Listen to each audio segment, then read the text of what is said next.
ఎక్కడా కూడా లాస్ట్ 5 సంవత్సరాల్లో పుడికలు తీల.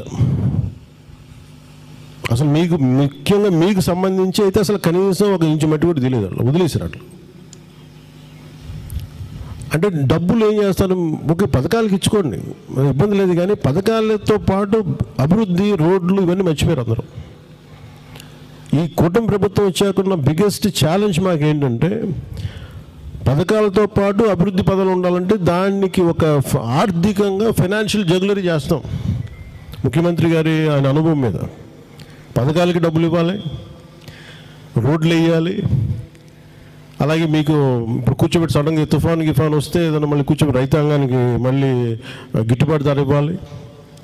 సో ఇన్ని కష్టాల మధ్యలో ఉంది. కానీ ఎవ్వరు కూడా, అలాగే నిన్న మాట్లాడుతున్న ఒక మీటింగ్ ఒకటి చేసాం, చూస్తే మన దాదాపు 1,00,000 వాళ్ళు సచివాలయ ఉద్యోగులకి మన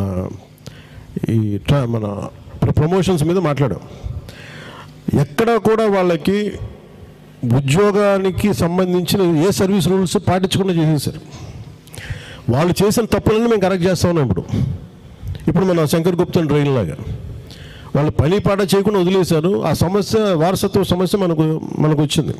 ప్రజలు వీళ్ళందరూ ఎదురు తిరిగే వీళ్ళ మీద విసుగుతోటే వాళ్ళని ఆ స్థాయిలో పెట్టారు. మనకి ఇంత అద్భుతమైన విజయం